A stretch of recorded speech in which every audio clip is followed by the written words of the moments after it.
Voilà, Hello ma sœur, comment tu vas? j'ai bien mon frère et toi? Ça va par la grâce du Seigneur. Ah, Dieu merci. En fait, j'avais une petite préoccupation suite à ce que tu m'avais dit la dernière fois au sujet des 3 jours de marche. Ouais, Euh, Ça m'a fait penser à Enoch. Lui aussi, il a marché 300 ans avec Dieu avant d'être enlevé. Vu que tu avais dit c'est aussi notre marche à l'église avant d'être enlevé. Et dit, est-ce mm, que c'est pas ce qu'il a annoncé aussi avec ses 300 ans, vu que les zéros ne comptent pas spirituellement? Dans Genèse 5, verset 22. Oui, 22. alors Genèse,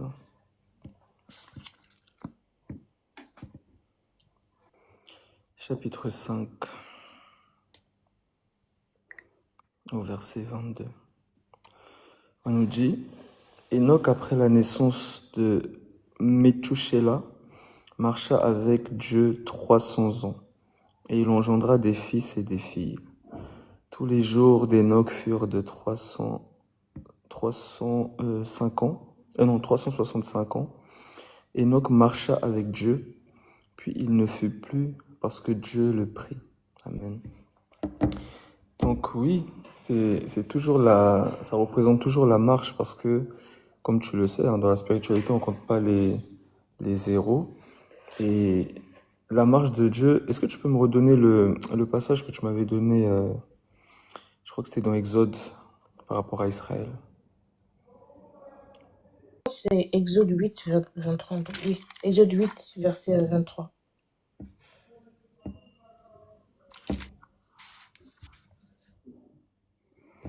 Exode 8, verset 23. Je commence au verset 22. Moïse répondit, il n'est point convenable de faire ainsi, car nous offrirons à l'Éternel notre Dieu des sacrifices qui sont en abomination aux Égyptiens. Et si nous offrons sous leurs yeux des sacrifices qui sont en abomination aux Égyptiens, ne nous lapideront-ils pas? Nous ferons 3 journées de marche dans le désert et nous offrirons des sacrifices à l'Éternel notre Dieu selon ce qu'il nous dira. Amen. Donc la dernière fois, je te disais que ce passage, on peut le prendre sous plusieurs formes. On peut parler de la marche du Seigneur Jésus-Christ, parce que le Seigneur Jésus-Christ, il dit à Pilate, allez dire à ce renard que je chasse les démons aujourd'hui et demain, et le 3e jour, j'aurai terminé. Donc le 3e jour, c'est l'achèvement, si je peux dire, de la marche. Donc Dieu marche en 3 temps. Voilà pourquoi on nous dit que il est le même hier, aujourd'hui et éternellement. Il dit, je suis le Dieu d'Abraham, d'Isaac et de Jacob. Donc, il commence, c'est-à-dire le Père, c'est-à-dire la volonté, Abraham. Isaac, le Fils, la promesse. Et Israël, comment on appelle ça, la dispersion, ou le fait de s'expanser. Donc, il se divise en 12 et il peuple la terre. C'est ce qu'il va dire aux apôtres. Il va se déverser dans les apôtres. Donc, il se sépare en 12 morceaux et il se disperse sur toute la terre. Voilà pourquoi il dit allez et faites de toutes les nations des disciples. Donc, la marche de Dieu, on le voit aussi au travers de, comment ça s'appelle? Au travers du 666. Parce que lorsqu'on parle du 666, on te parle de la marche du Seigneur. On te parle de Dieu qui commence et qui achève. C'est ce que Habakkuk nous dit. Si la prophétie tarde, attends-la car elle s'accomplira certainement. Donc Dieu est en train de marcher dans le temps.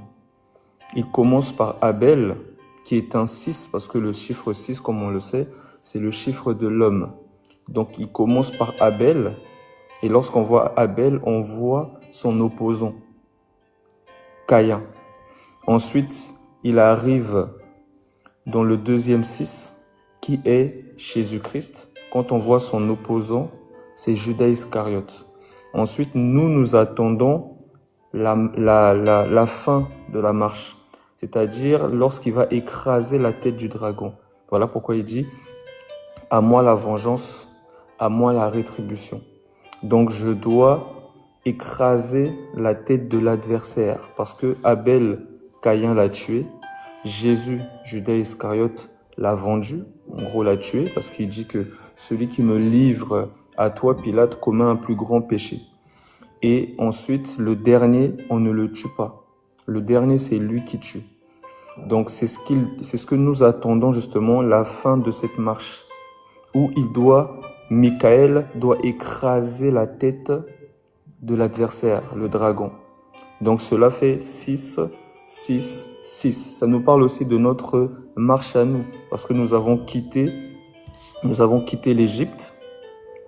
Nous sommes arrivés dans le désert, deuxième 6.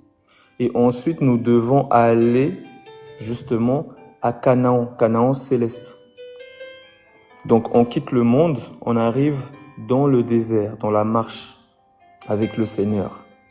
Et ensuite, on arrive dans la nouvelle Jérusalem céleste. On nous parle aussi de... Comment je voulais dire ça Oui, voilà. Le chiffre 3 aussi, enfin, si je puis dire, dans cette marche-là, on nous parle aussi du souverain sacrificateur qui marche. Le souverain sacrificateur, c'est Melchisédek. Voilà pourquoi on nous dit, je prends ça vite fait, c'est dans Genèse 25, je pense, je vérifie.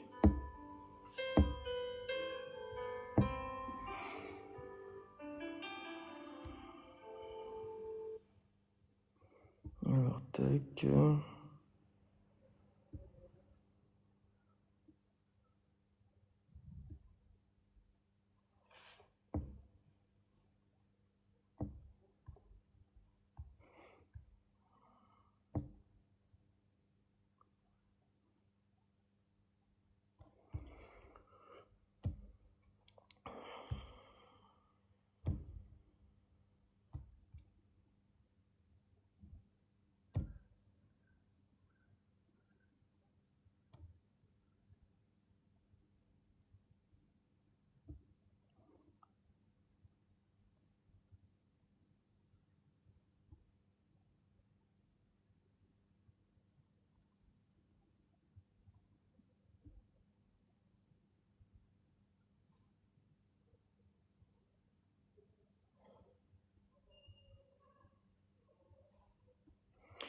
Genèse 29. Genèse 29. On nous dit...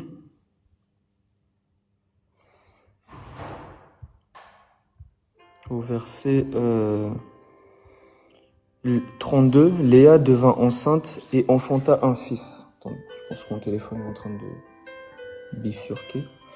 On nous dit que Léa devint enceinte et enfanta un fils à qui elle donna le nom de Ruben. Car elle dit, l'Éternel a vu mon humiliation et maintenant mon mari m'aimera. Elle devint encore enceinte et enfanta un fils. Et elle dit, l'Éternel a entendu que je n'étais pas aimée et il m'a aussi accordé celui-ci. Et elle lui donna le nom de Siméon. Elle devint encore enceinte et enfanta un fils et elle dit, pour cette fois, mon mari s'attachera à moi car je lui ai enfanté 3 fils. C'est pourquoi on lui donna le nom de Lévi. Donc, Lévi, c'est le 3e. Et lorsqu'on parle de Lévi, on nous dit que celui-ci me rattachera. Donc, on nous parle du souverain sacrificateur qui doit faire sa marche en 3 jours. Il doit entrer dans le parvis, entrer dans le lieu saint et entrer dans le lieu très saint.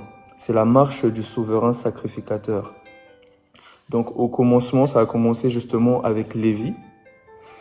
Et on nous dit que Abraham, lorsqu'il va à la rencontre de Melchisédek, il est en train, lorsqu'il donne la dîme, ce n'est pas lui qui donne la dîme, nous révèle le Saint-Esprit au travers de l'apôtre Paul, c'est Lévi qui donne la dîme, en disant tout simplement que la marche que je suis en train de faire sur la terre, c'est-à-dire lorsque j'entre dans le parvis, dans le lieu saint et dans le lieu très saint, cette marche-là n'est pas la véritable marche. Je suis en train de préfigurer la marche du grand roi. c'est-à-dire de Melchisédek. Et Melchisédek, c'est lui, justement, qui doit venir pour marcher. Voilà pourquoi Moïse n'a pas pu faire entrer le peuple à Canaan. Moïse représente la loi. Et la loi ne peut pas amener une personne à la perfection. La loi ne peut pas sauver. La loi, lorsque on voit la loi, on voit justement le péché qui se réveille et qui nous empêche d'avancer. C'est comme la loi de la pesanteur. Tu essaies d'atteindre les cieux, mais tu es tiré vers le bas. Donc cette loi-là, si je puis dire, elle agit dans nos membres. Mais le souverain sacrificateur céleste, il vient justement pour nous faire entrer, mais dans l'esprit. Voilà pourquoi lorsqu'il croise la femme samaritaine, il lui dit que les vrais adorateurs adoreront le Père en esprit et en vérité. Donc la marche d'Israël était charnelle, terrestre, mais la marche de l'Église, elle est spirituelle. Elle est spirituelle. Et pendant cette marche, il nous façonne aussi afin que nous ne puissions pas, si je puis dire, marcher comme le monde.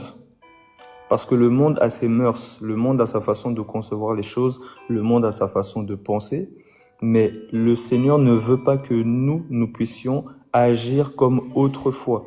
Il veut que pendant cette traversée, pendant cette marche, nous ne puissions pas nous retourner comme la femme de Lot. Nous ne puissions pas demeurer par terre, mais nous puissions continuer. Parce que dans cette marche, il y aura des serpents. Les serpents brûlants. Tu racontes n'importe quoi. Envoie ta demande, Atlas, comme ça tu vas me montrer où est-ce que je raconte n'importe quoi et comment voilà, tu peux apporter la lumière par rapport à mon mensonge ou à ma folie. Donc je disais quoi parce qu'il m'a coupé l'autre. Je disais quoi, ma sœur Vicky? Comme ça, en T'as même temps, dit je que vois si vous suivez. pendant la marche, il y aura des serpents. Donc, Oui, voilà. Je disais que pendant cette marche-là, il y a aussi des serpents brûlants. Parce que lorsqu'on regarde la marche d'Israël, on doit voir la nôtre. C'est juste, si je puis dire, c'est une préfiguration. Mais l'apôtre Paul nous dit, dans 1 Corinthiens chapitre 10,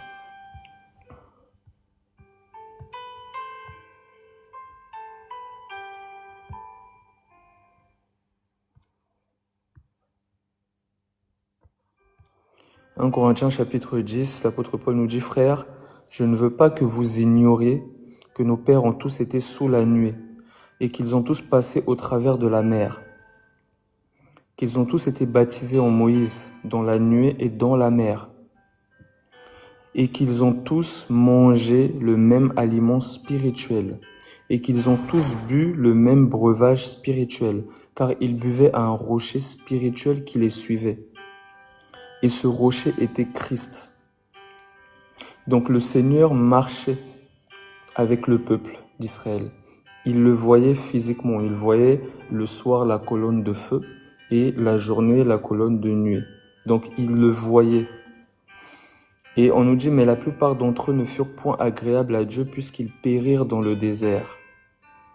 Or, ces choses sont arrivées pour nous servir d'exemple afin que nous n'ayons pas de mauvais désirs comme ils en ont eu. Ne devenez point idolâtres comme quelques-uns d'eux, selon qu'il est écrit, le peuple s'assit pour manger et pour boire, puis ils se levèrent pour se divertir. Ne nous livrons point à l'impudicité comme quelques-uns d'eux s'y livrèrent, de sorte qu'il en tomba 23 000 en un jour. Ne tentons point le Seigneur comme le tentèrent quelques-uns d'eux qui périrent par les serpents. Ne murmurez point comme murmurèrent quelques-uns d'eux qui périrent par l'exterminateur. Ces choses leur sont arrivées pour servir d'exemple et elles ont été écrites pour notre instruction à nous qui sommes parvenus à la fin des siècles. Donc tout ce que Israël a traversé, c'est mis par écrit pour l'instruction du peuple de lumière, afin que lorsque le peuple de l'esprit va commencer sa marche, qu'il puisse faire attention, qu'il puisse regarder la marche d'Israël. Qu'est-ce qui faisait que Israël pouvait continuer à marcher même après avoir été mordu par le serpent? c'était de garder ses yeux fixés sur le serpent d'airain. C'est ce que le Seigneur va dire à Nicodème. De même que Moïse a élevé le serpent d'airain, de même il faut que le Fils de l'homme soit élevé. Donc, ça représente la croix. Ça représente les choses d'en haut. Ça représente le Seigneur Jésus-Christ. Donc, dans cette marche, on va nous mordre. Les serpents brûlants seront relâchés. Et c'est qui relâche les serpents? C'est Dieu lui-même. Et ces serpents vont nous mordre. Maintenant, qu'est-ce que nous, on doit faire? Parce que lorsqu'on est mordu, il y a un venin qui vient pour amener la mort. Mais maintenant, nous, dans cette marche, parce que nous sommes dans l'exode céleste, nous sommes dans la marche spirituelle. Parce que justement, dans le passage que tu m'as donné, il est en train de dire que nous allons marcher 3 jours et ensuite nous offrirons des sacrifices à l'Éternel. Donc, nous marchons 3 jours dans le désert pour enfin nous réjouir dans l'éternité. C'est là les sacrifices d'action de grâce, la louange éternelle, la paix éternelle. Mais avant d'arriver à la paix éternelle, il y a d'abord des temps de souffrance, des temps d'épreuve. Voilà pourquoi dans cette marche, lorsqu'on est mordu par les serpents, nous devons regarder qu'est-ce qui s'est passé dans le désert. Et dans le désert, ce qui s'est passé, c'est que Moïse a élevé le serpent d'airain et ils ont fixé les yeux sur lui. Donc, tu peux trébucher dans cette marche. Tu peux tomber. Mais si tu regardes le sol, parce que lorsqu'un serpent te pique, te mord, c'est pour que tu regardes par terre, tu regardes ton pied, tu te focalises sur la douleur. Mais nous devons comprendre que nous ne devons pas nous focaliser ni sur la douleur ni sur le serpent. Nous devons garder notre tête vers le haut. C'est en regardant, en continuant à persévérer dans le Seigneur que nous allons nous relever et continuer à marcher. Mais il y a des personnes, lorsque ils vont tomber dans un péché, ils vont tomber dans une faiblesse, ils vont s'arrêter par terre. Ils vont se dire que non, je suis pas assez pur. Donc, ils vont contempler leur plaie pendant des heures. Je suis pas assez pur. Je suis pas assez bien. Oh non, franchement, c'est trop difficile. Non, franchement, oh, ce serpent. Non, mais quand est-ce que je vais changer? Non, mais vraiment, j'en ai marre. Mais tu viens de te faire piquer par un serpent et tu te demandes quand est-ce que tu vas changer. Est-ce que tu vois spirituellement ce qui se passe? Parce que beaucoup de gens sont focalisés sur eux. Oh, j'ai encore fait ça. Mais est-ce que tu sais ce qui se passe dans le monde des ténèbres? On nous dit dans le psaume 91, je prends ça vite fait. Psaume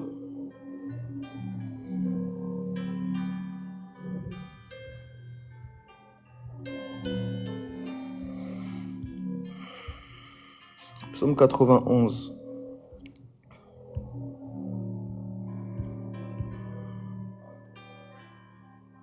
Celui qui demeure sous l'abri du Très-Haut. Donc lorsque tu regardes le serpent d'airain, tu demeures sous l'abri.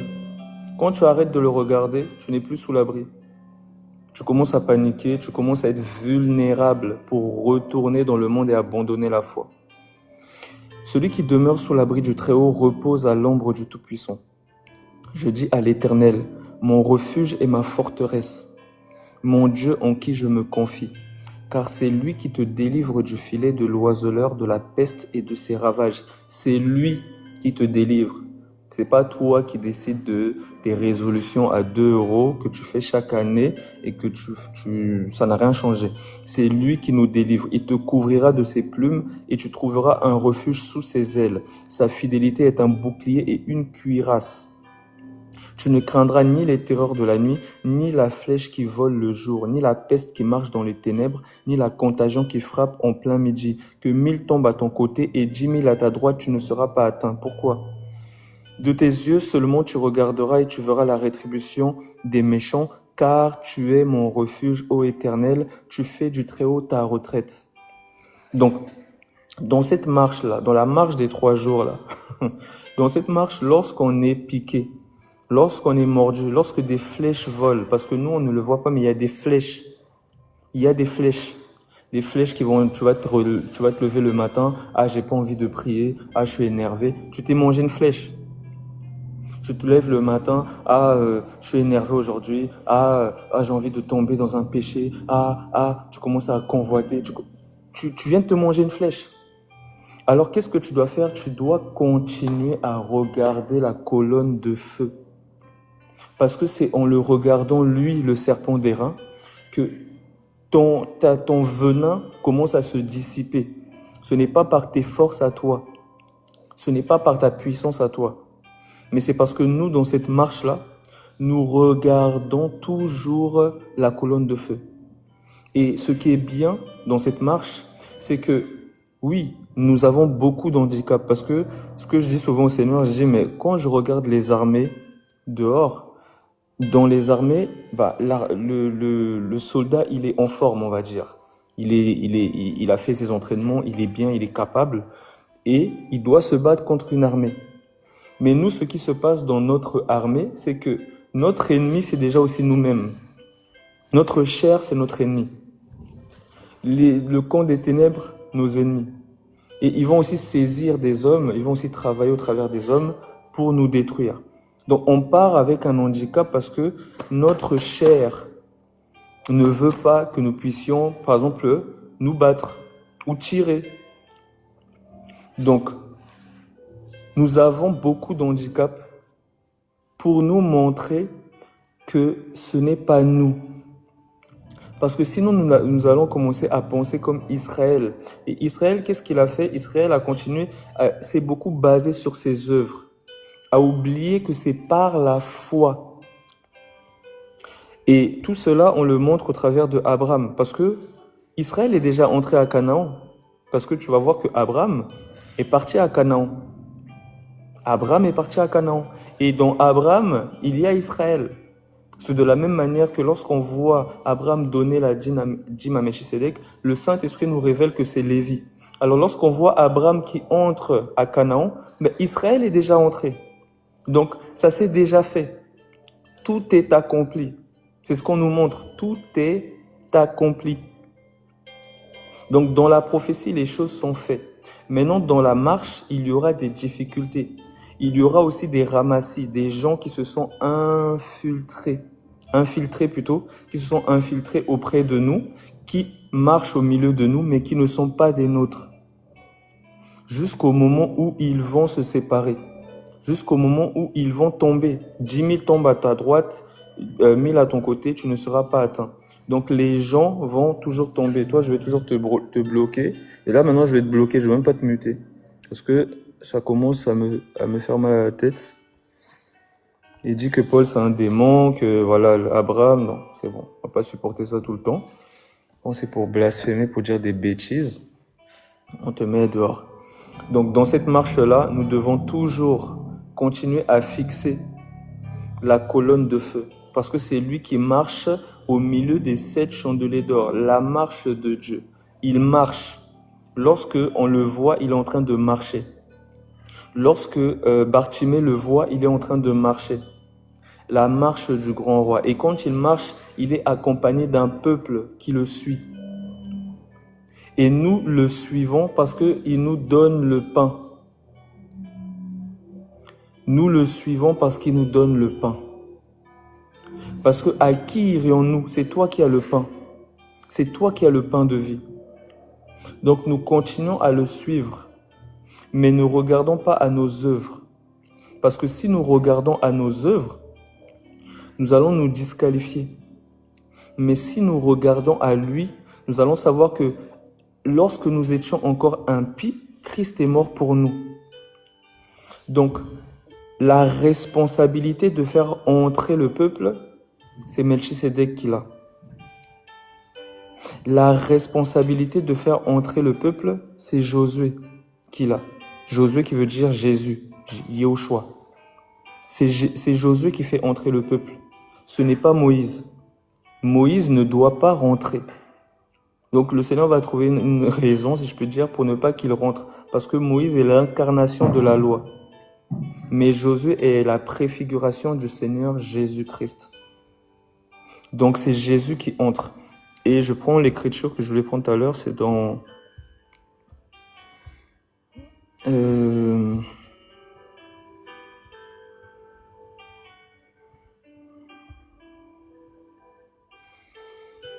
Romains.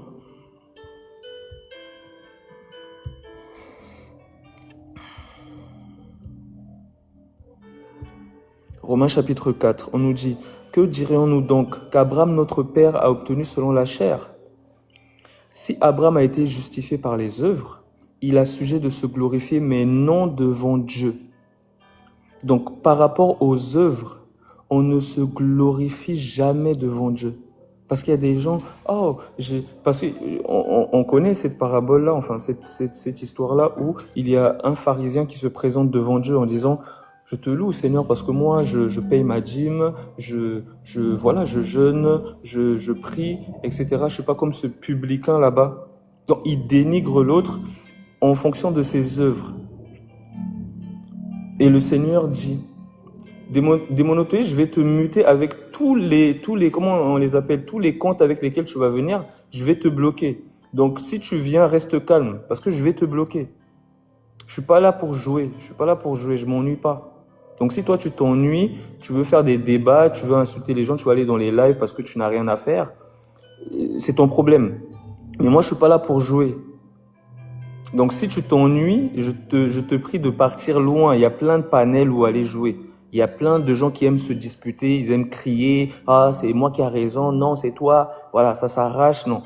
Tu peux aller là-bas. Mais ici, là, on n'est pas là pour jouer. Notre combat, c'est pas contre la chair et le sang.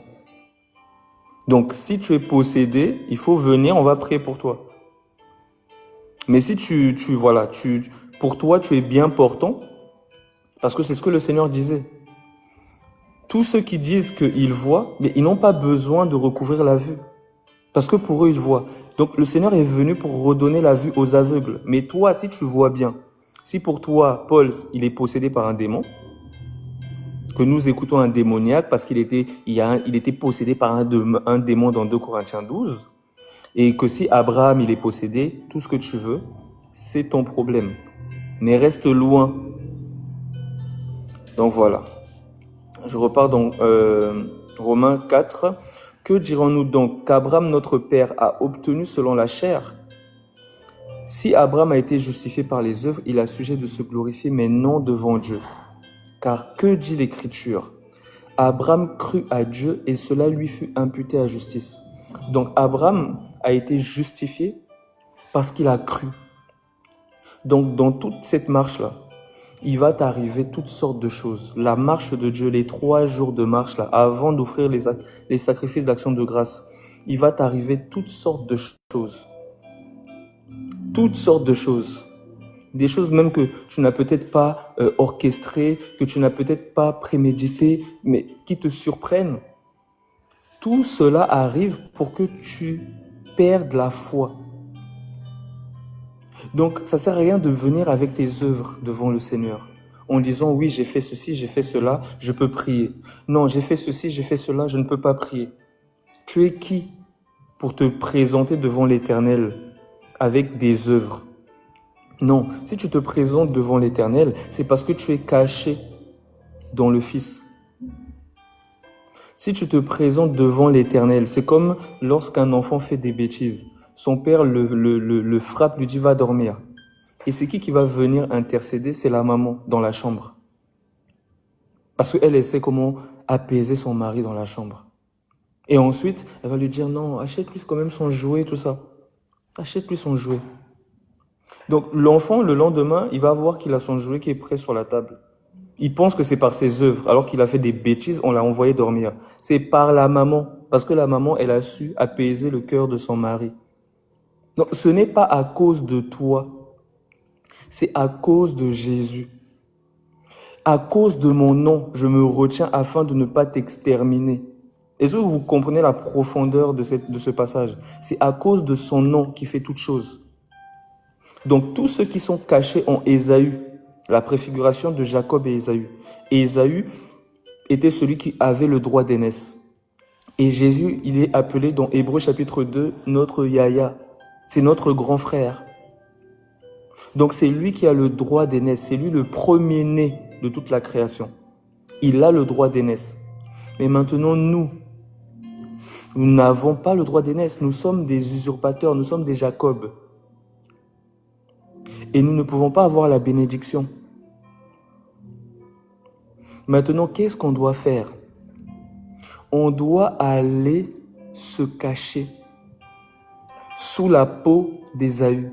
Voilà pourquoi Isaac, lorsque Jacob vient déguisé en Ésaü, il va le toucher. Il va voir que c'est la peau qui est velue d'Ésaü. Il va sentir le parfum d'Ésaü.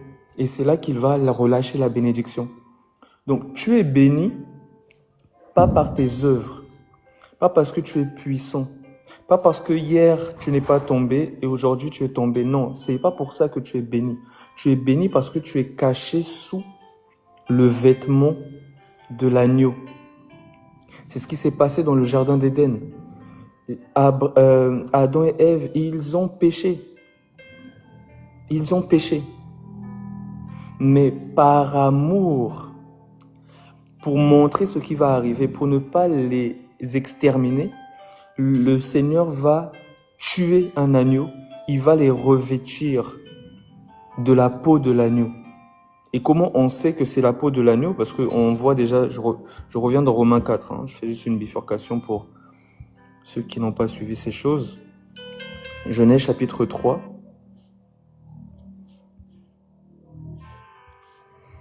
Genèse chapitre 3, on nous dit au verset 20, Adam donna à sa femme le nom de Ève, car elle a été la mère de tous les vivants. Donc avant, Ève n'avait pas de nom. Parce que la femme, elle prend le nom de son mari. Donc, Ève n'avait pas de nom. On l'appelait Adam. Donc, toutes les soi-disant églises de Jésus, qui ont un nom, ô vase d'honneur, ô montagne céleste, ô colonne de feu, ô ceci, vous êtes ailleurs. L'église n'a pas de nom. Voilà pourquoi l'apôtre Paul dit « Saluez l'assemblée qui est à Corinthe, l'assemblée des saints qui est à Jérusalem, l'assemblée des saints qui est... » Non, nous sommes les assemblées des saints de Jésus-Christ. Nous n'avons pas de nom. Nous ne sommes pas dans un lieu, nous marchons. Aujourd'hui, on peut se retrouver dans la maison de quelqu'un. Demain, on peut se retrouver dans un parc. Demain, si un frère peut-être a à disposition un bâtiment, on peut se retrouver dans ce lieu. Nous marchons, nous ne sommes pas statiques, nous ne sommes pas des pierres bloquées. Nous ne sommes pas des statues de sel comme dans toutes ces fausses églises. Nous marchons. Nous suivons la colonne de feu. Un jour même, il va permettre aussi qu'on soit dispersés. Parce qu'il y a des jours aussi de fureur qui arrivent. Des jours de persécution. Donc il faut profiter de ces temps de communion. Il y a des moments où il n'y aura plus les WhatsApp, les Google Meet. Donc on sera tous dispersés. Et chacun devra porter du fruit où il est. Donc nous sommes conduits par la colonne. Nous ne sommes pas en train de suivre un homme, de statuer dans un bâtiment. Nous suivons la colonne de feu. Verset 21. L'Éternel Dieu fit à Adam et à sa femme des habits de peau, et il les en revêtit. Donc, les habits de peau. Il va faire à Adam et Ève des habits de peau. Pour montrer que vous avez péché. Vous méritez la condamnation. Mais moi, par amour, je vous recouvre. Et il va les recouvrir de quoi? C'est quoi les vêtements de peau? Je prends Proverbe 27. Parce que les gens pensent que c'est des habits de peau, je sais pas moi, d'un lion ou d'une girafe. Mais l'écriture est très claire. L'écriture est un puzzle. Et par ce puzzle, nous retrouvons de quoi Adam et Ève a été revêtus. On nous dit, dans Proverbe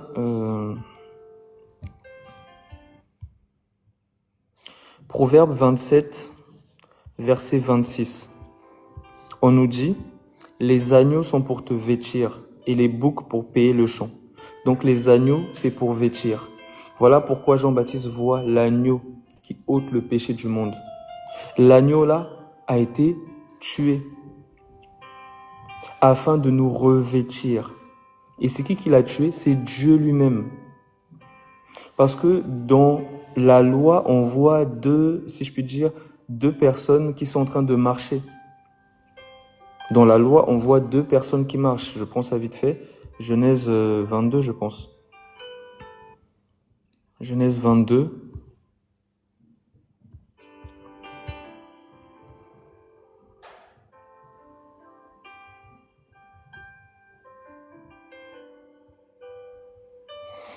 On nous dit au verset 1, après ces choses, Dieu mit Abraham à l'épreuve et lui dit, Abraham, il répondit, me voici. Dieu dit, prends ton fils, ton unique, celui que tu aimes, Isaac, va-t'en au pays de Moria et là, offre-le en holocauste sur l'une des montagnes que je te dirai. Abraham se leva de bon matin, sella son âne et prit avec lui 2 serviteurs et son fils Isaac. Il fendit du bois pour l'holocauste et partit pour aller au lieu que Dieu lui avait dit. Le 3e jour, Abraham, levant les yeux, vit le lieu de loin. Et Abraham dit à ses serviteurs, restez ici, avec l'âne. Moi et le jeune homme, nous irons jusque-là pour adorer, et nous reviendrons auprès de vous. Abraham prit le bois, l'holocauste, le chargea sur son fils Isaac, et porta dans sa main le feu et le couteau. Et ils marchèrent tous deux ensemble, la marche de Melchisédek et de l'agneau. Parce que dans la loi, nous voyons 2 acteurs. Nous voyons le Père et le Fils, Abraham et Isaac. Mais dans la grâce, c'est Dieu seul qui vient travailler. Il nous montre l'ombre des choses à venir. Le corps est en Christ. Donc c'est Christ seul qui fait toutes choses. Il n'y a pas de « Oh, Dieu le Père, Dieu le Fils, Dieu le Saint-Esprit ». Non, ça n'existe pas. Il n'y a qu'un seul Dieu qui travaille. Et ce Dieu-là, il vient justement prendre l'agneau qui ôte les péchés du monde, qui doit nous recouvrir. Parce que nous devons être revêtus des vêtements de peau, de l'agneau. Et c'est par ce vêtement-là que nous sommes sauvés. Donc celui qui vient sacrifier, c'est Dieu lui-même. Donc nous voyons une étoile que les rois mages sont en train de suivre. Ils suivent l'étoile et l'étoile les conduit vers l'agneau. Tout le monde a regardé le petit enfant, l'agneau, mais personne n'a fait attention à l'étoile. L'étoile et l'agneau sont un seul être. L'étoile, c'est la lumière. L'agneau, c'est l'ombre. C'est l'image du Dieu invisible, c'est l'image de l'étoile. Donc l'étoile et l'agneau sont un. Donc le jour du baptême, il doit entrer dans l'eau et ensuite l'étoile vient pour exercer son ministère de sacerdoce de Melchisédek. Donc il le prend et il le ramène à la croix pour l'égorger. Une fois qu'il a fini de l'égorger, il quitte son temple afin que les démons remplissent. Voilà pourquoi il dit « Père, Père, pourquoi m'as-tu abandonné ?» Il quitte son temple, les démons viennent. Il fait un avec le péché et il anéantit le péché. Il anéantit la mort. Il anéantit tout pouvoir démoniaque. C'est ce qu'on voit, si je puis dire, dans Genèse 41, je pense. Je vérifie.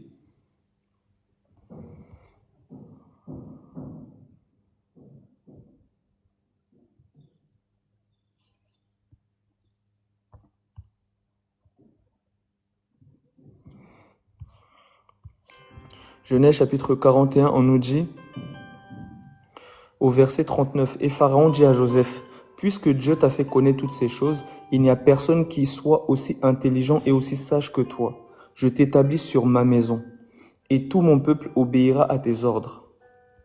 Le trône seul m'élèvera au-dessus de toi. » Pharaon dit à Joseph, « Voici, je te donne le commandement de tout le pays d'Égypte. » Pharaon ôta son anneau. Tout ça, c'est ce qui se passe à la croix. Pharaon ôta son anneau de la main de... Pharaon ôta son anneau de la main et le mit dans la main de Joseph. Il le revêtit d'habits de fin lin et il lui mit un collier d'or au cou.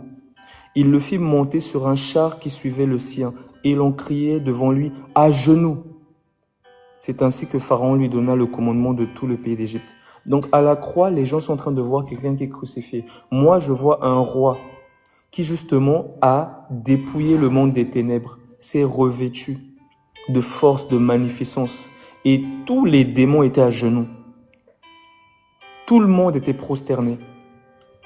Parce qu'ils ont cru que dans la faiblesse de Dieu, c'était bon, c'était réglé. Mais ils n'ont pas compris le message, ils n'ont pas lu, parce qu'ils n'ont pas les yeux pour voir. Satan ne peut pas accéder au message profond, aux profondeurs. Tout ça, c'est réservé aux monstres marins. Tout ça, c'est réservé aux étoiles. La hauteur, la profondeur, la longueur et la largeur. Donc, à la croix, il y a un message. Et ce message-là, c'est que les démons ont été dépouillés de leur force. C'est ce qu'on voit au travers de Samson, qui va dans le temple des Philistins, dans la faiblesse. Et les Philistins se moquent de lui. Oh, joue un air, Samson, allez, joue. Et Samson attrape les deux poteaux, qui représentent les deux brigands à la croix, les rassemble. Et le temple des Philistins tombe en ruine. Et ce jour-là, Samson a fait plus de morts lorsqu'il est mort que pendant son vivant. Il a tué plus d'ennemis le jour de sa mort que pendant son vivant. C'est ce qui s'est passé à la croix. Le Seigneur a dépouillé le monde des ténèbres. L'apôtre Paul, qui connaît ces choses, le révèle dans Colossiens chapitre 2. Colossiens chapitre 2.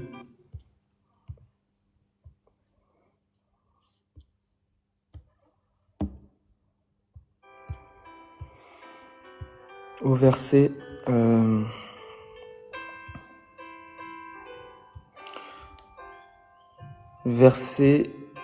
11. Et c'est en lui que vous avez été circoncis d'une circoncision que la main n'a pas faite, mais de la circoncision de Christ qui consiste dans le dépouillement du corps de la chair. Ayant été ensevelis avec lui par le baptême, vous êtes aussi ressuscités en lui et avec lui par la foi en la puissance de Dieu qui l'a ressuscité des morts.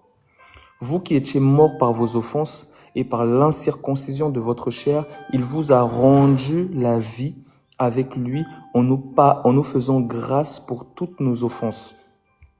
Il a effacé l'acte dont les ordonnances nous condamnaient et qui subsistait contre nous. Il l'a détruit en le clouant à la croix. Il a dépouillé les dominations. Voilà pourquoi il a renfermé les démons dans sa chair. Oui, parce que tu vas voir que on nous dit qu'en lui habite corporellement toute la plénitude de la divinité. Donc, ce n'est pas pour rien. Afin que lorsqu'il se retire, il faut que le monde des ténèbres puisse entrer en lui. Parce que lorsque tu fais un avec le péché, c'est quoi le péché? Parce que les gens ne connaissent pas ces mystères. C'est quoi le péché? Le péché, c'est Satan. Le péché, c'est pas je mange, je vole. Non, le péché, c'est une entité d'abord, qui a des fruits. C'est un homme qui a des fruits. C'est un arbre, le péché. L'arbre, là, c'est Satan. Donc, Dieu devait faire un avec Satan pour l'anéantir. Donc, lorsque la plénitude de la divinité le quitte, c'est pour que la plénitude des démons puisse fusionner avec lui, entrer en lui. Parce qu'il est le seul qui peut non seulement contenir la plénitude de Dieu, mais il est le seul qui peut contenir la plénitude des démons. Il a dépouillé les dominations. Voilà pourquoi il devait les attirer à la croix. La croix, c'est un piège pour le diable. De la même manière que Ève est un piège pour le diable, la faiblesse de l'homme est un piège pour le diable. De la même manière, la croix, la faiblesse de Dieu est un piège pour le diable. Parce que lorsque Ève est là, le serpent vient. Lorsque Adam était là, le serpent n'est pas venu. Mais lorsque Ève est là, le serpent vient. Donc le serpent, il vient là où il y a la faiblesse de l'homme. Je prends cette écriture qui nous parle de la faiblesse de Dieu.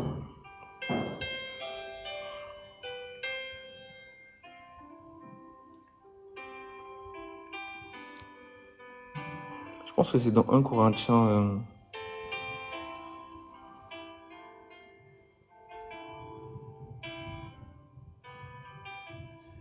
1 Corinthiens 1, c'est ça. Et je reviens dans Colossiens.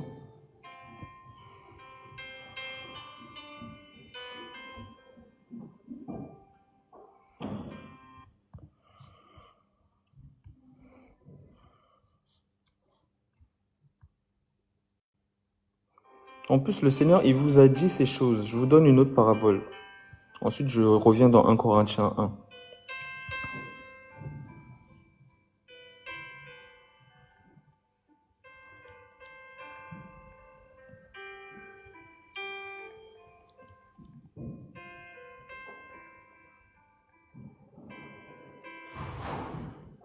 C'est dans Marc chapitre 3. Marc chapitre 3. Ensuite, je reviendrai dans 1 Corinthiens 1. Marc chapitre 3. On nous dit au verset...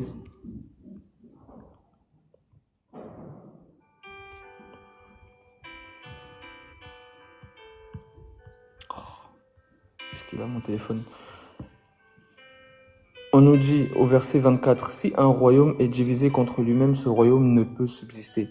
Et si une maison est divisée contre elle-même, cette maison ne peut subsister. Si donc Satan se révolte contre lui-même, il est divisé et il ne peut subsister. Mais c'est en fait de lui.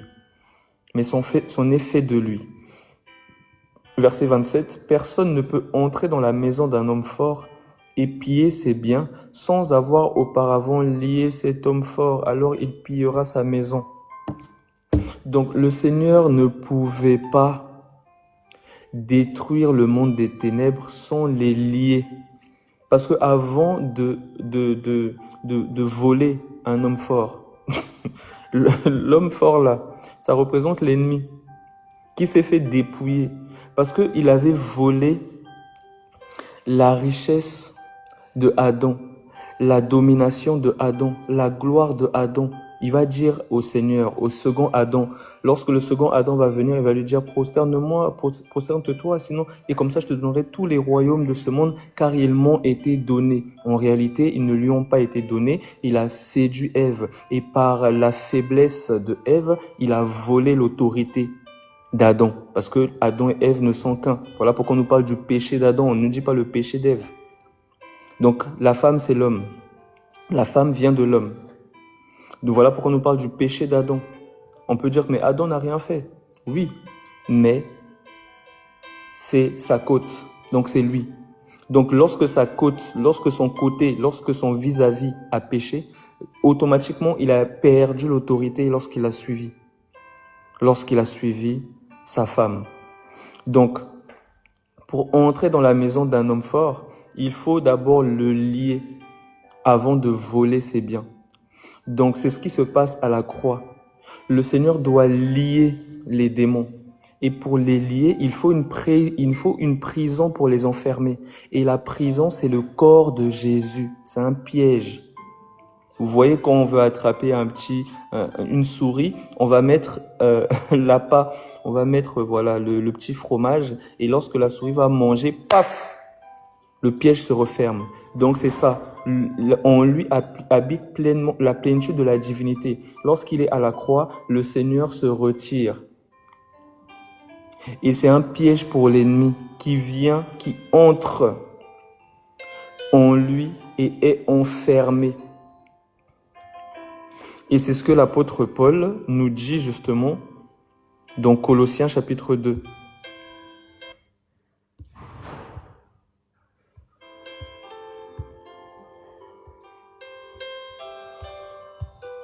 On nous dit, verset 14, « Il a effacé l'acte dont les ordonnances nous condamnaient et qui subsistait contre nous, et il l'a détruit en le clouant à la croix. Il a dépouillé les dominations et les autorités et les a livrées publiquement en spectacle en triomphant d'elles par la croix. » Donc à la croix, les hommes, avec leurs yeux charnels, voient un homme qui est crucifié. Nous voyons le monde des ténèbres qui est dépouillé de ce qu'il a volé à Adam. Voilà pourquoi lorsqu'il rencontre Jean, il dit « Je tiens les clés de la mort et du séjour des morts. Je suis venu récupérer ce que mon frère a perdu. Parce que deux vaut mieux qu'un. Si l'un tombe, si Adam tombe, Adam céleste vient le secourir, vient relever son frère. » Donc il est venu justement à la croix pour récupérer l'autorité qui a été volée à Adam. Et lorsqu'il récupère cette autorité, il le donne à l'Église. Voilà pourquoi il dit « Je vous ai donné le pouvoir de marcher. » Oui, nous continuons à marcher. Sauf que nous marchons sur les démons. Nous marchons sur les serpents, sur les scorpions et sur toute la puissance de l'ennemi. Et rien, absolument rien, ne pourra nous nuire tant que nous gardons la foi.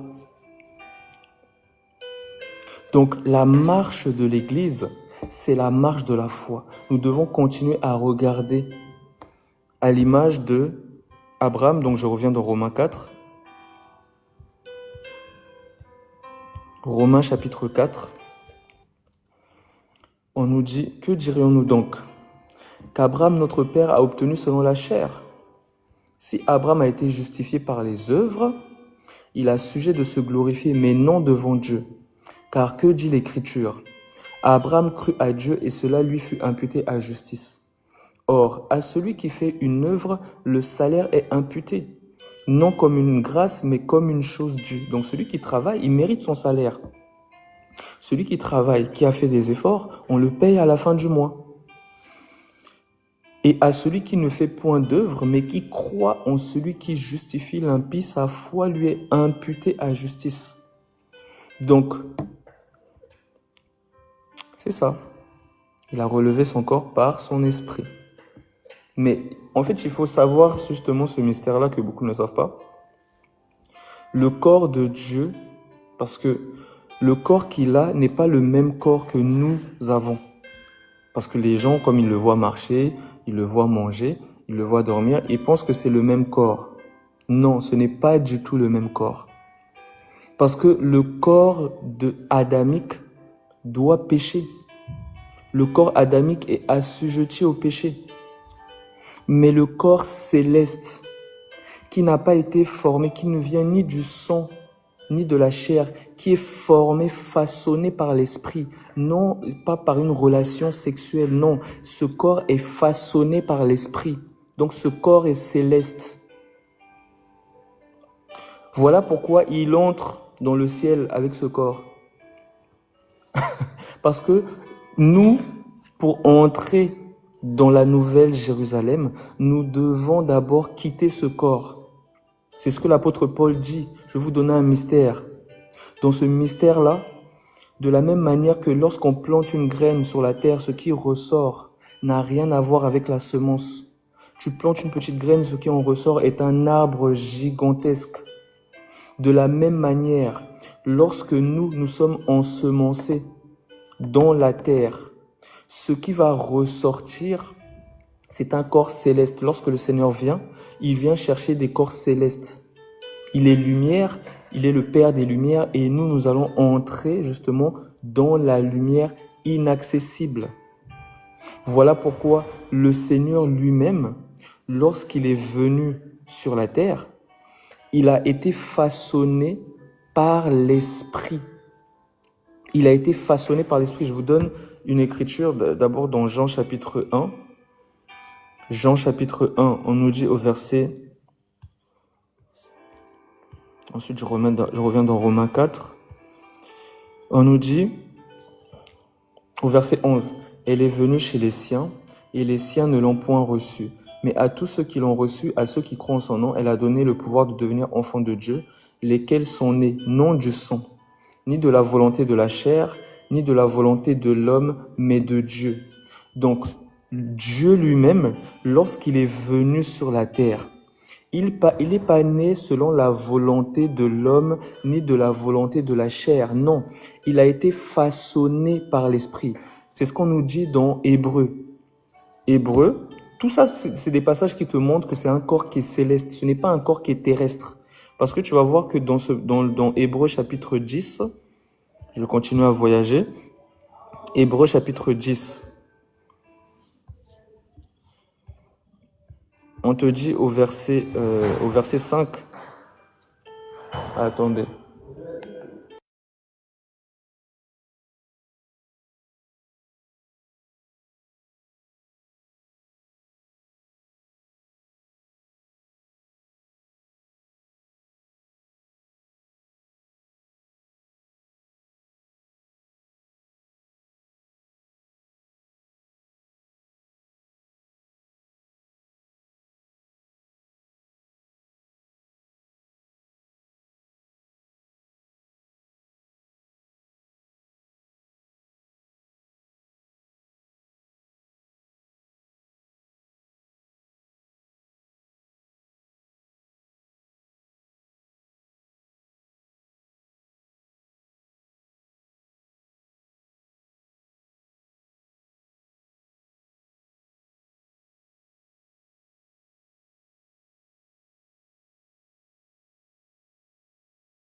Alors, désolé, hein.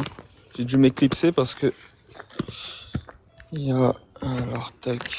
Est-ce que vous m'entendez? Je vais terminer vite fait parce que... Ok. Donc, je disais... Dans Hébreux chapitre 10, on nous dit « Tu n'as voulu ni sacrifice, ni offrande, mais tu m'as formé un corps. » Donc, lorsque il dit ça, il ne le dit pas sur la terre. Il faut comprendre ça. Il ne nous dit pas ça sur la terre. Nous sommes dans les choses célestes. Et les gens ne comprennent pas que lorsqu'on parle des choses célestes, nous ne parlons pas, nous prenons, si je puis dire, des mots terrestres, mais pour parler des choses qui sont beaucoup plus profondes. Lorsqu'on parle de trône, les gens imaginent une chaise. Alors que nous sommes en train de parler d'une entité. Donc de la même manière, lorsqu'il dit « Tu n'as voulu ni sacrifice ni offrande, tu m'as formé un corps ». Ce corps-là n'a pas été formé par une relation sexuelle, une semence adamique, un homme. Non, ce corps-là a été formé par le Dieu vivant. Donc lorsque Dieu est en train de former ce corps-là n'est pas charnel. Parce qu'un corps charnel est assujetti au péché. Un corps charnel ne peut pas passer toute une vie sans péché. C'est impossible. Donc il faut que ce corps-là soit semblable à celui d'une autre. Mais ce n'est pas le même. Il est façonné par le Dieu vivant. Donc ce corps-là n'est pas assujetti. Voilà pourquoi ce corps peut marcher sur l'eau. Voilà pourquoi ce corps peut voler dans les airs. Les apôtres, ils ont vu. Le Seigneur disait, je suis le pain qui est descendu du ciel. Je suis le pain qui est descendu du ciel. Les apôtres, ils ont vu justement que de la même manière qu'il dit qu'il est descendu du ciel, bon, nous n'avons pas cru parce que c'est bizarre. On n'a jamais vu un pain descendre du ciel. Mais nous allons le voir remonter. Il va remonter directement devant eux. Donc ce corps-là n'est pas le même corps. Voilà pourquoi il y a des gens qui ont voulu marcher sur l'eau.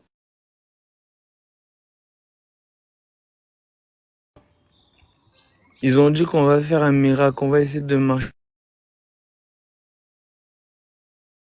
sur l'eau. Ils ne peuvent pas. Parce que ce n'est pas le même corps. C'est le ciel même. C'est ce qu'on nous dit dans Hébreux chapitre 10. Je prends ça vite fait. Il faut comprendre que pour entrer dans le ciel, on ne peut pas entrer avec un corps terrestre. Ce n'est pas possible. On ne peut pas entrer au ciel avec un corps terrestre. Hébreux chapitre 10. On nous dit... Non, Hébreux chapitre 9, pardon. On nous dit au verset 22, « Et presque tout d'après la loi est purifié avec du sang. »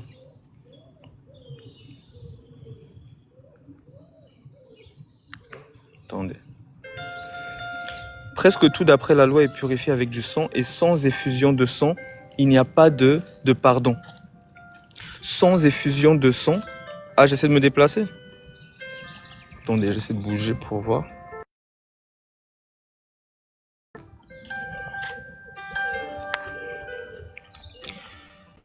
Dites-moi si ça bug toujours ou pas. J'essaie de me déplacer parce que il n'y a pas beaucoup de réseaux où je suis là.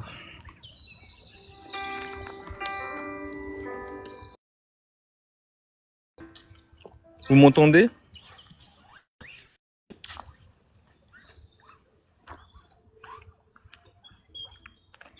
Ok.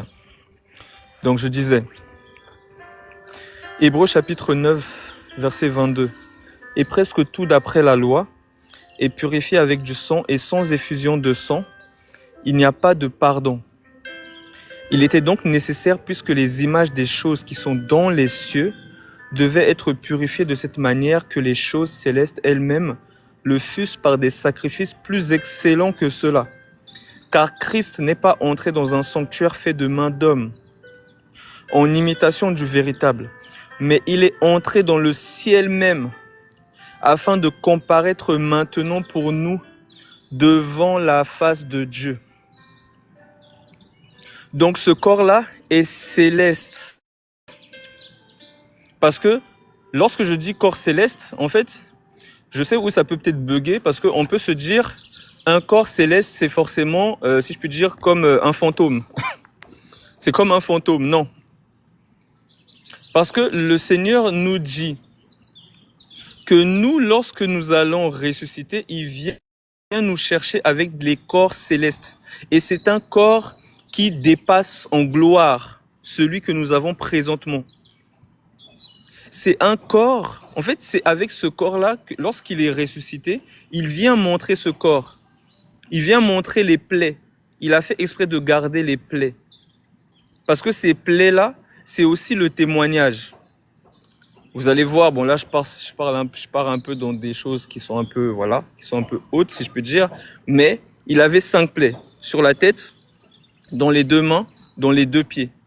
Les 5 plaies représentent le ministère, parce que c'est par les plaies, c'est par le sang qu'il purifie.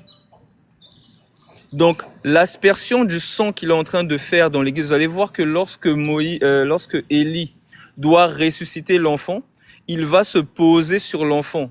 Il va mettre son front contre son front, sa bouche contre sa bouche, tout son corps. En fait, ils vont fusionner. Donc, c'est ce qui se passe justement avec l'église, avec l'épouse. Le Seigneur doit poser ses plaies sur l'épouse afin qu'elle revive, si je puis dire. Bon, là, je pars un peu dans autre chose. Je ne vais pas entrer dans ça.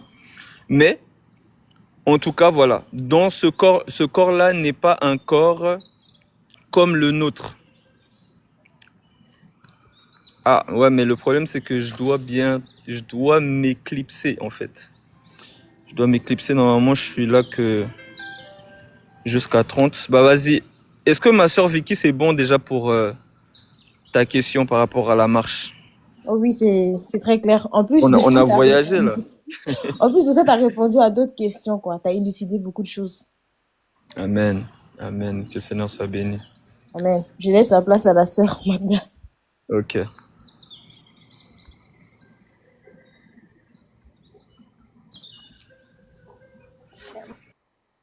Shalom, ma sœur.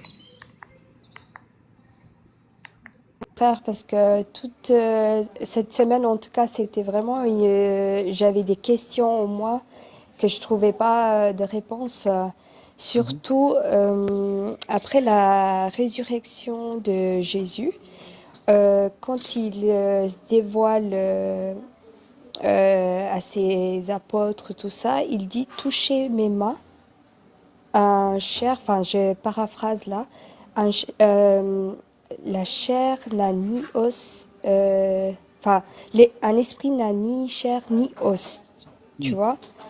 Du coup, moi je me dis, comment ça se fait en fait, j'ai pas compris que son corps est esprit, mais en même temps il dit, mais touchez-moi, tu vois. C'est ça que j'arrive pas. En fait, cette semaine, je réfléchissais, ça me perturbait dans la tête. Je me disais, mais comment... Enfin, voilà, il y a un truc que j'ai pas capté, en fait. Ok. Oui, je comprends. En fait, ce que les gens ne savent pas, c'est que au ciel, le Seigneur avait déjà, si je puis dire... Attends, je vais couper. Est-ce que tu peux couper ton micro, ma sœur? Ouais, merci. Je disais que les gens ne savent pas, c'est que, bon, je vais dire un petit mystère. On va aller dans Ézéchiel chapitre 3. On va comprendre des petites choses, mais je vais laisser des brides parce que je dois m'éclipser, mais on reviendra peut-être plus en profondeur là-dessus quand le Seigneur le permettra. Dans Ézéchiel chapitre 1 là-bas.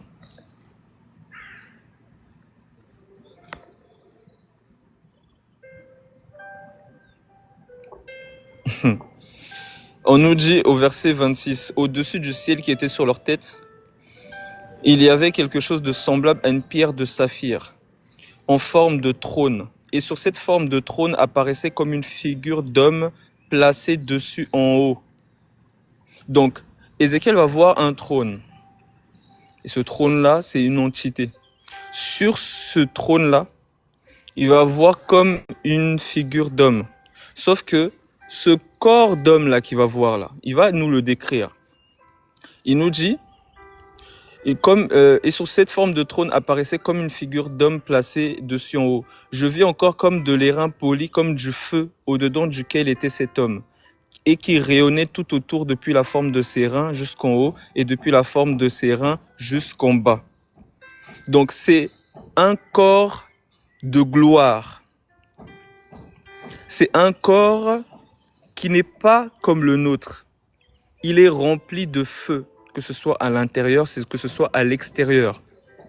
Voilà pourquoi lorsque l'apôtre Jean l'a vu, il ne l'a pas reconnu dans Apocalypse chapitre 1.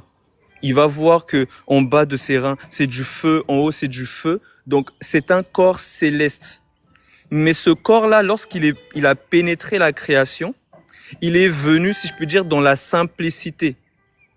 Mais c'est toujours ce corps. C'est avec ce corps-là qu'il se déplace. Vous allez voir que ce n'est pas la première fois que le Seigneur est venu sur la terre. Il est déjà venu visiter Abraham. Il est déjà venu, en tant que Melchisédek, visiter Abraham. Il est déjà venu visiter, comment elle s'appelle, Abraham pour lui donner encore sa femme, pour lui donner plutôt son enfant, Isaac, pour dire que voilà, tu auras un enfant, etc. Il est venu aussi visiter Manoach. Elle va voir un homme. Il est venu aussi visiter, comment il s'appelle, Josué. Josué va voir un homme avec un épée nue. Le corps là qu'il a, ce n'est pas le même corps que le nôtre. C'est un corps qui est céleste. C'est un corps qui est glorieux. Mais l'homme n'a pas les yeux pour voir cette gloire. Parce qu'il s'est dépouillé de cette gloire. Voilà pourquoi lorsque l'apôtre Jean le voit dans Apocalypse chapitre 1, ou bien Ézéchiel le voit dans Ézéchiel chapitre 1, ils ne le reconnaissent pas. Et lorsqu'il dit faisons l'être humain à notre image, c'est-à-dire que nous devons avoir le même corps que lui, nous aurions le même corps que lui. Une fois qu'il aura fini de nous façonner, nous devons revêtir le même corps que lui. C'est un corps qui est spirituel. Je prends l'écriture. 1 Corinthiens chapitre 15.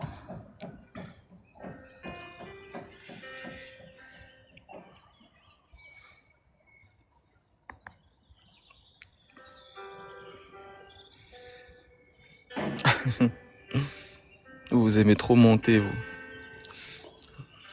Faut pas déchirer les ailes des gens. 1 Corinthiens chapitre 15. On nous dit au verset...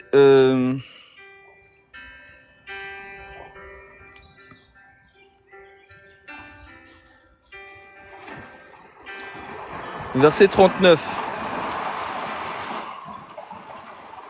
Ah, ils font trop de bruit, eux. Verset 39. Toute chair n'est pas la même chair, mais autre est la chair des hommes, autre celle des quadrupèdes, autre celle des oiseaux, autre celle des poissons. Il y a aussi des corps célestes et des corps terrestres. Mais autre est l'éclat des corps célestes, autre celui des corps terrestres. Autre est l'éclat du soleil, autre l'éclat de la lune et autre l'éclat des étoiles. Même une étoile diffère en éclat d'une autre étoile. Ainsi en est-il de la résurrection des morts. Le corps est semé corruptible comme une graine lorsque nous allons, pour ceux qui ont cru en Jésus-Christ, qui croient en la résurrection et en la vie. C'est pour eux seulement que cela est réservé. Le reste, vous allez périr dans un feu qui ne s'éteint pas. Parce que vous avez refusé la vie éternelle. Vous avez refusé lorsque le Saint-Esprit a parlé. Parce qu'il dit, quand tu entends sa voix, n'endurcis pas ton cœur. Mais vous avez refusé la voix de la raison. Vous avez refusé la voix de la vérité. Vous avez refusé le seul qui peut vous faire parvenir à l'éternité. Alors vous n'aurez que vos yeux pour pleurer lorsque le temps arrivera. Parce que ce temps arrivera. Certainement. C'est une parole certaine. Parce qu'il y a des gens, c'est seulement quand ils vivent un peu quelque chose spirituel, peut-être ils vont voir un fantôme, ils vont commencer à croire au monde des esprits. Tu crois au monde des esprits, mais tu ne crois pas encore que Jésus-Christ est le Dieu Tout-Puissant. Tu crois en ton Dieu Math, en ton Dieu Bouddha, en ton je ne sais quoi, mais tu ne crois pas au Dieu qui ressuscite les morts. Tu ne crois pas à celui qui a vaincu la mort, le seul qui peut te faire entrer dans la lumière inaccessible, le seul qui peut te faire entrer dans la vie éternelle. Tu refuses la vie. Il a dit, je suis le chemin, la vérité, la vie. Tu refuses cela. Tu refuses de prendre ton baptême. À chaque fois, on te parle du baptême. Pour la purification de tes péchés, tu dois entrer dans le sang. Tu dois laver ta robe dans le sang de l'agneau. Tu refuses cela. Pour toi, tu es juste. Pour toi, le fait d'aller tous les dimanches dans tes faux bâtiments, dans tes sarcophages, j'appelle ça des sarcophages, des cimetières pleins de cadavres, parce que c'est des ossements, des tombeaux blanchis. Ces églises paraissent beaux à l'extérieur, mais au-dedans, il n'y a que des ossements. C'est la mort. Derrière, dans les estrades, ils mettent des choses. Dans le secret, ils font des choses, des abominations. Ils sont vendus. Et vous suivez ces hommes. Ces hommes sont en train de vous mener tout droit à la perdition. Et lorsqu'on crie, vous pensez qu'on est jaloux, on en a quelque chose à faire. On ne cherche pas les richesses de ce monde. On n'en a rien à faire des richesses de ce monde. Nous, on veut la vie éternelle. Nous crions parce que nous n'avons pas le choix. Celui qui est en nous nous pousse à crier. Donc quand on vous avertit de venir prendre le baptême conformément à la saine doctrine, de quitter vos faux baptêmes dans des piscines gonflables, dans des baptistères, au nom du Père, du Fils et du Saint-Esprit, ou par des faux prédicateurs. Parce que même si Nicodème te baptise dans une source d'eau naturelle au nom de Jésus-Christ, sache que tu n'es pas baptisé parce que Jésus n'a jamais envoyé Nicodème. Jésus ne connaît pas Nicodème. Jésus ne les a jamais connus. Et c'est ce qu'il va leur dire. Nous avons fait des miracles en ton nom, nous avons prophétisé en ton nom, nous avons guéri des gens. Je ne vous ai jamais connu. Retirez-vous de moi, vous qui commettez l'iniquité. Donc beaucoup seront surpris. On parle. Pour vous, vous avez le temps. Oh, je prendrai mon baptême dans 1 an, dans 1 mois, etc. Vous connaissez les temps et les circonstances. Vous connaissez le jour que Dieu a marqué, le jour où il revient. Continuez à prendre votre temps. Bon, bref. Car il est semé méprisable, il ressuscite glorieux. Il est semé infirme, il ressuscite plein de force. Il est semé corps animal, il ressuscite corps spirituel. Car s'il y a un corps animal, il y a aussi un corps spirituel. Donc le corps que Jésus a, c'est un corps spirituel. Mais lorsqu'il pénètre la création, ce corps-là, si je puis dire, est simple. C'est-à-dire, on ne voit plus la colonne de feu. Et il va nous montrer, parce qu'il y a peut-être, s'il y a des personnes qui doutent encore que le corps de Jésus n'est pas le même corps que le tien, alors il va te le montrer. Si c'est Jésus lui-même qui montre, je pense que ça va peut-être un peu mieux être compris. Matthieu chapitre 17. On nous dit,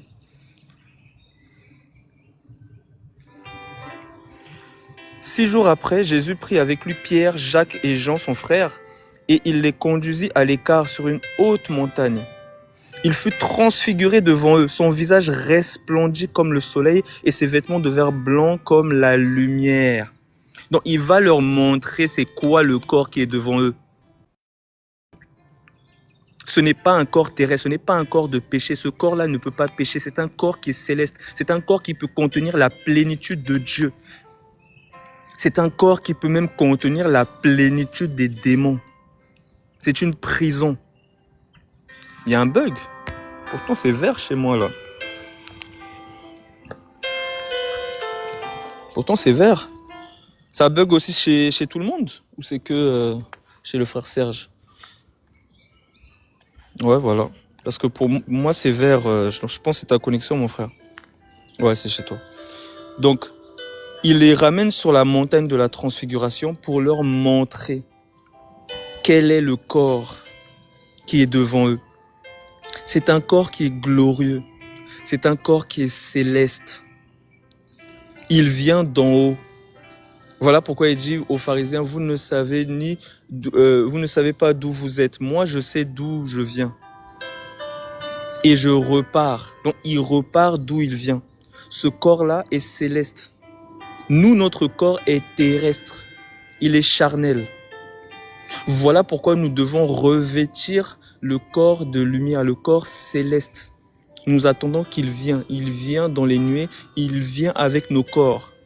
Il dit, je vais vous préparer une place. Si cela n'était pas, je vous l'aurais dit.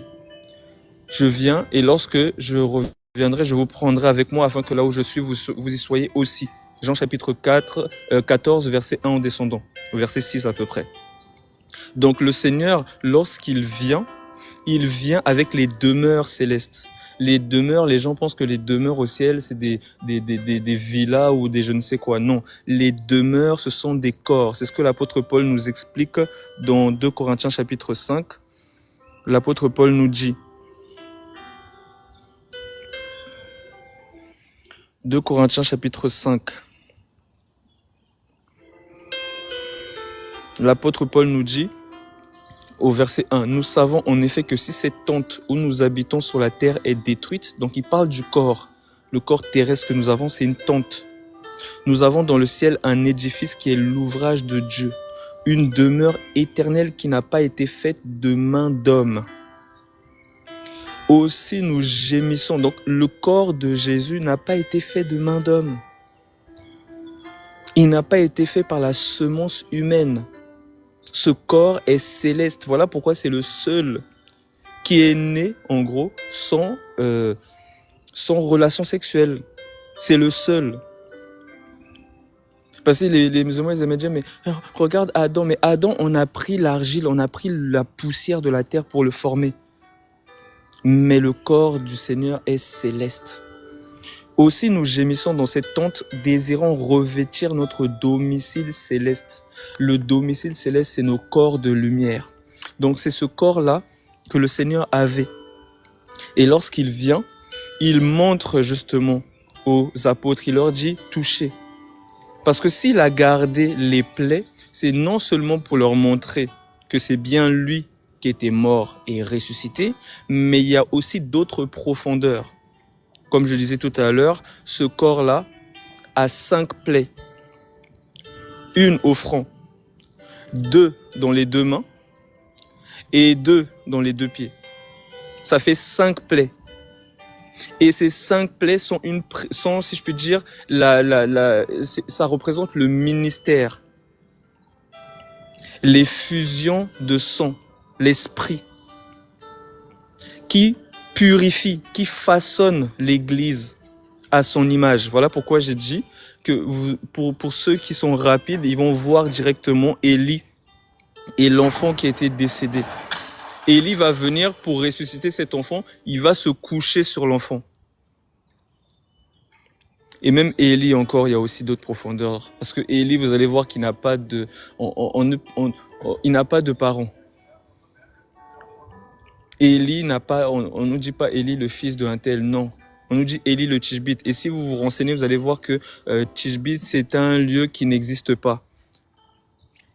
Personne, tous ceux qui, si je peux dire, les gens qui ont beaucoup étudié par rapport à la géographie, savent que le lieu Tishbite n'existe nulle part. Donc c'est un lieu secret. Mais ça, c'est encore autre chose, c'est encore d'autres profondeurs. Bonjour. C'est encore d'autres profondeurs.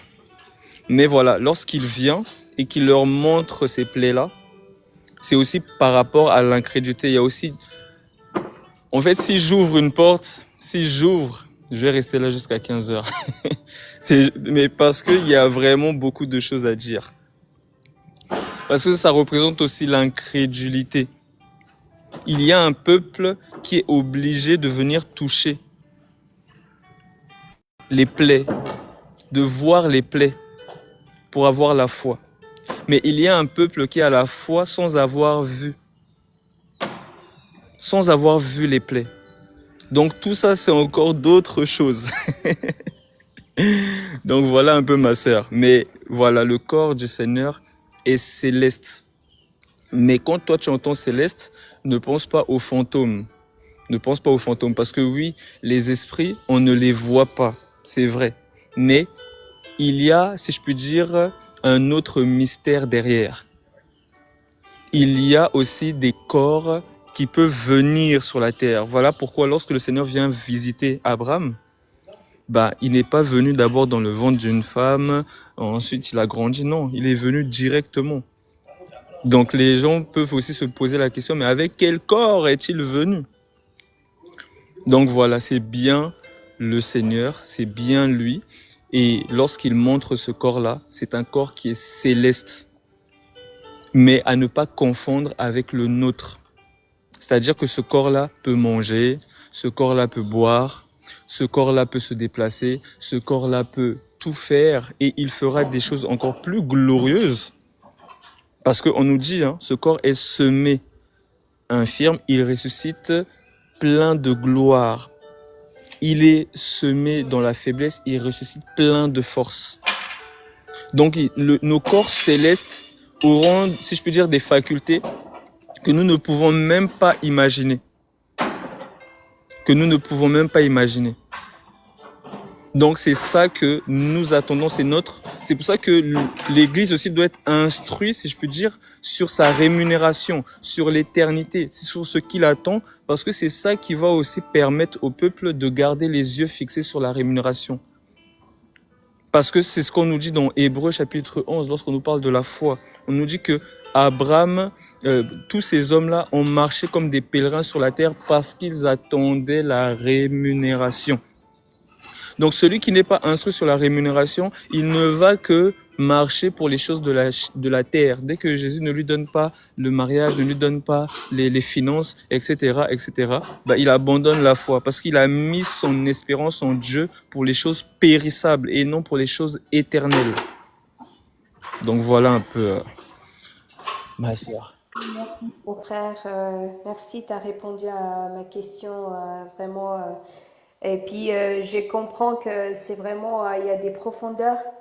Et puis, moi, je suis contente, je suis heureuse, quoi, de comprendre que ce corps-là, c'est un corps céleste. Et puis, c'est pas le corps que moi j'ai. Enfin, c'est pas un corps comme moi, quoi. Et oui, merci, mon frère, merci. Je vais pas te retenir encore longtemps. Je vois que tu es pressé. Et puis Ouais, pour les détails, une autre fois. Merci frère oui, Delis. y a pas Sois de souci. béni, vraiment, sois béni. Amen, amen. Sois aussi béni, Merci ma mon sœur. frère. Bonne journée. Shalom à toi. Bonne journée. Donc voilà, je vais devoir vous laisser et priez pour moi. Priez pour moi que le Seigneur aussi vous fortifie dans votre marche et nous restons déterminés à combattre le royaume des ténèbres dans tout ce qu'ils vont faire. Donc voilà, on va continuer à crier jusqu'à notre dernier souffle, si le Seigneur le permet. Prions les uns pour les autres et restons focalisés sur notre marche. Et méditez Hébreux chapitre 11. Hébreux chapitre 11 sur la foi. Vraiment méditez ce livre parce que c'est merveilleux et peut-être qu'on en reparlera. Hébreux chapitre 11, les frères. Donc voilà, en tout cas, que le Seigneur vous bénisse. Amen. Merci ma sœur. Soyez bénis et je vous dis shalom.